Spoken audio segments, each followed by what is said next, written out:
Air mata Lina menetes ke lantai, seperti binatang kecil, berteriak dengan sedihnya pada lukanya sendiri. Untuk sesaat, dia benar-benar tak tahu bagaimana memilih. Dia tidak tahu sudah berapa lama dia menangis sampai langit pun sudah gelap. Dia berdiri dari tembok dan hendak pergi. Di saat ini, Lina tidak peduli dengan sekitarnya. Dia mendapati lingkungan di sekitarnya semua tidak familiar. Setelah dia keluar dari rumah sakit, kesadarannya masih sangat buram. Lina kira dia sedang berjalan ke arah rumahnya. Mungkin tanpa sadar, dia telah menyimpang dari jalan pulang yang biasa. Saat dia akan keluar, terdengar kaki langkah di belakangnya, dan juga suara tawa. "Hei, di sini ada perempuan nih, menangis dengan sangat sedih loh. Apa baru terjadi hal yang menyedihkan ya? Biar kita datang sini menghiburmu. Kamu temani kita main saja ya." Lina menoleh. Dia melihat ada beberapa pria dengan rambut yang amat berantakan sedang berjalan menghampirinya. Lina dengan spontan pun segera berlari. "Duh, perempuan ini kok malah mau lari sih? Mancing banget. Kamu mau kita main permainan kucing dan tikus kejar-kejaran ya? Ya udah, kalau gitu kita temani kamu main deh." Lina menjadi sangat panik. Dalam pikirannya hanya terpikir untuk berlari sekencang.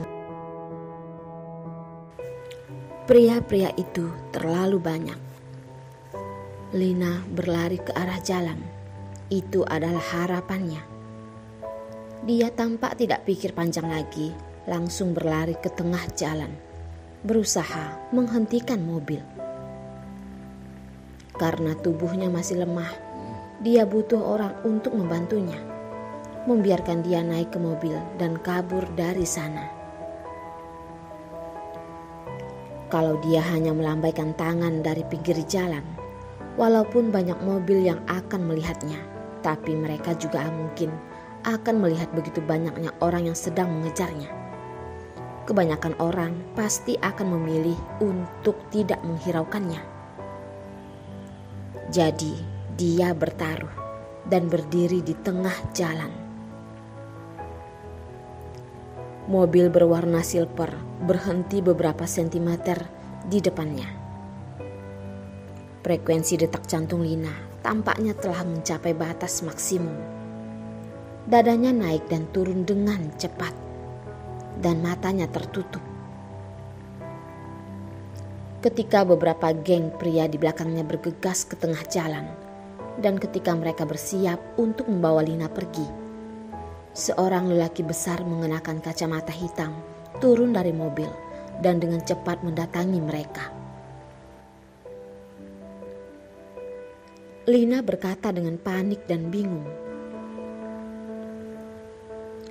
"Maaf, tolong saya. Tolong panggilkan polisi.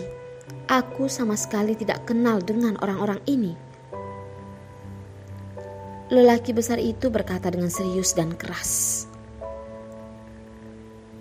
"Lepaskan dia. Lepaskan tangan kotor kalian." Beberapa pria itu melihat ke arah mobil mewah itu, dan di sana hanya terdapat seorang lelaki, sedangkan jumlah mereka sendiri ada 6 orang. Pria kurus tinggi dengan rambut merah berkata dengan arogan, "Ini adalah mainan kita. Kalau kamu memang mau, kasih kita uang dulu, baru kita akan menyerahkan gadis ini padamu. Gak banyak kok, cukup 20 juta saja." Mereka melihat mobil mewah ini. Mereka tahu pria ini pasti kaya raya. Candu judi mereka sudah mereka lakukan. Kebetulan sekali mereka menemukan domba gemuk dan bisa mendapatkan sejumlah uang darinya. Hati Lina sudah sangat gugup. Dia bukan hanya khawatir dengan keselamatannya sendiri, tapi juga khawatir dengan pria yang turun dari mobil untuk membantunya ini. Tapi pria besar ini tidak mundur karena teriakan preman-preman ini, tapi malah mengecek dan mendekati mereka. Selanjutnya, Lina dengan terkejut melihat lelaki besar itu hanya dengan kekuatannya sendiri bisa menghajar habis semua preman-preman kecil itu, membuat mereka semua terkapar di tanah. Sedangkan dirinya sendiri tidak terluka sedikit pun. Lelaki besar itu tidak lagi menghiraukan preman-preman yang sedang terkapar di tanah dan berjalan ke depan Lina dan inisiatif bertanya, "Nona, kamu gak apa-apa kan? Kamu sekarang sudah aman." Hati Lina masih berdetak dengan sangat kencang. Dia sangat berterima kasih dan berkata, "Makasih." "Nona, kamu mau pulang kan? Walaupun aku gak tahu mengapa kamu datang ke jalan ini. Mungkin kamu tidak hati-hati masuk ke sini. Tapi aku harus memperingatmu. Jalan ini sangat berantakan. Selain preman-preman ini, masih ada banyak lagi orang-orang yang akan menatapmu dengan tidak senonoh. Tuan di rumahku bilang, kamu boleh naik. Biar aku antar kamu pulang. Orang-orang ini nanti akan ada yang menanganinya." Dalam pikiran Lina, yang dia bilang nanti akan ada yang menanganinya, berarti dia akan menelpon polisi dan membiarkan polisi yang akan menangani mereka. Dalam hari ini saja sudah terjadi banyak hal yang begitu menekan. Suasana hati Lina sudah berada di titik terendahnya. Di matanya terlintas rasa curiga, tapi bukan berarti dia tak tahu berterima kasih. Dia percaya bahwa jalanan ini sangat banyak penuh bahaya. Tapi dia juga tak tahu identitas sebenarnya dari orang yang telah menolongnya dengan baik hati ini.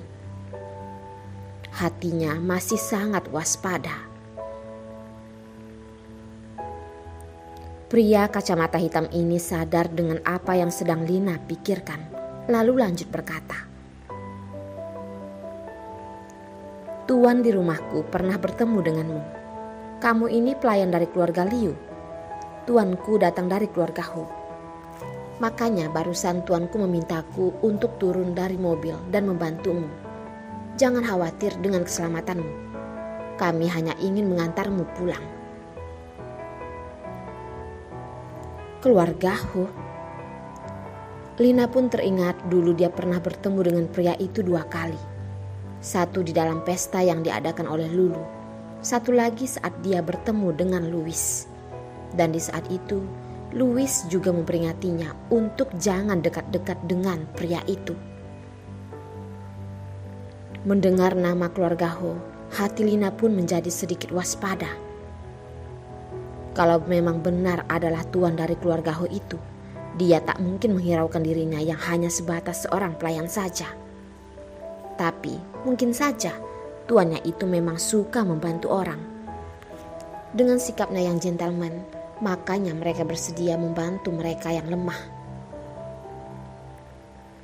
Lina hanya mengangguk. "Terima kasih." Dan pengawal kelas Super Kelvin menatap wanita ini yang terus menunjukkan semua isi pikirannya di wajahnya. Matanya menunjukkan ketidakberdayaan. Bahkan dia tidak tahu kapan tuan mudanya tiba-tiba mengubah sikapnya menjadi seorang yang suka membantu, apalagi menjadi seorang pembela keadilan seperti ini. Tapi saat wanita itu tiba-tiba bergegas ke tengah jalan, dia melihat wanita itu sudah putus asa dan kemudian melihat preman-preman yang sedang mengejarnya dari belakang. Ketika dia tahu apa yang sedang terjadi, dia tampak sedikit menikmati wanita ini tiba-tiba muncul di saat gawat dengan keberanian dan keputusasaannya itu. Pria ini tak tahu apa yang dia pikirkan sama dengan tuannya. Lagi pula, tuan muda itu selalu tersenyum di semua momen. Nyatanya hati tuan muda itu tidak bisa dibilang memiliki kebaikan. Bahkan dalam kejadian barusan, tuannya tidak memintanya untuk menghentikan mobil. Kalaupun dia sampai melindasnya, tuan muda itu tidak akan bereaksi sama sekali. Tapi tuan muda tanpa diduga memintanya untuk menghentikan mobil. Tak lama, Lina pun naik ke mobil. Dia melihat pria di sebelahnya yang sedang tersenyum dengan begitu hangat dan elegan. Ternyata memang adalah dia, anak emas dari keluarga Ho, Yudi. Lina pernah mendengar gosip-gosip dari pelayan di rumah. Yudi adalah anak ketiga, tapi bukanlah anak kandung, melainkan anak haram. Dia bertindak dengan sangat gentleman pada semua orang. Mau senyumnya ataupun suaranya, semuanya sangat lembut.